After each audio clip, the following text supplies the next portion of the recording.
बाबत तव्हांखे आगाह कंदासीं। गवर्नर कामरान टिसोरी सां क़ौमी एहतसाब ब्यूरो जे डायरेक्टर जनरल जावेद अकबर रियाज़ मुलाक़ात कई आहे। मुलाक़ात में एंटी करप्शन फंडनि जी शफ़ाफ़ इस्तेमाल ऐं ॿिनि मामलनि ते ख़्यालनि जी ॾे वठि कई वई।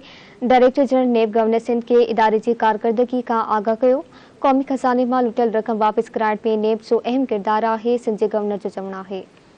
बिल्कुल नाज़रीन, अहम ख़बर में पिया गवर्नर कामरान टिसोरी सां क़ौमी एहतसाब ब्यूरो जे डायरेक्टर जनरल जावेद अकबर रियाज़ मुलाक़ात कई आहे। मुलाक़ात में एंटी करप्शन फंडनि जी शफ़ाफ़ इस्तेमाल ऐं ॿियनि मामलनि ते ख़्यालनि जी ॾे वठि कई वई। डायरेक्टर जनरल नेब गवर्नर सिंध खे इदारे जी कारकर्दगीअ खां आगाह कयो। क़ौमी ख़ज़ाने मां लुटियल रक़म वापसि कराइण में नेब जो अहम किरदारु आहे।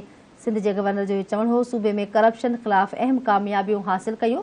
जावेद अकबर रियाज़ जो इहो चवणु हो, क़ौमी एहतसाब ब्यूरो 9 डिसंबर ते रिश्वत जे आलमी ॾिहाड़े जे मौक़े ते तक़रीब मुनक़िद कंदो।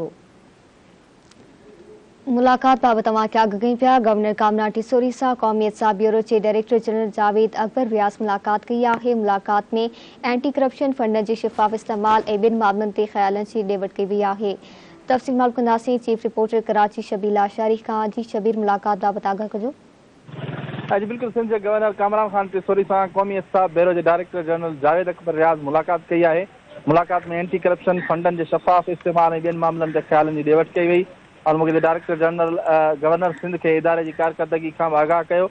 सिंध गवर्नर तरफां डायरेक्टर जनरल जावेद अकबर रियाज़ की कारकर्दगी खे साराहियो वियो। गवर्नर कामरान खान टिसोरी चयो त क़ौमी ख़ज़ाने मां लुटियल रक़म वापसि कराइण में नेब जो अहम किरदारु आहे। संदसि चवणु हो त क़ौमी एहतसाब ब्यूरो जे डायरेक्टर जावेद अकबर रियाज़ सूबे में करप्शन खिलाफ़ अहम कामयाबियूं हासिल कयूं आहिनि और मौक़े ते जावेद अकबर रियाज़ जो चवणु हो त क़ौमी एहतसाब ब्यूरो 9 डिसंबर ते रिश्वत जे आलमी ॾिहाड़े जे मौक़े ते तक़रीब मुनक़िद कंदो ऐं सिंध जे गवर्नर खे हुन जेको आहे इहा दरख़्वास्त कई त गवर्नर सिंध उन तक़रीब में शरीक थिए। जी महिरबानी शबीर आगाह करण लाइ।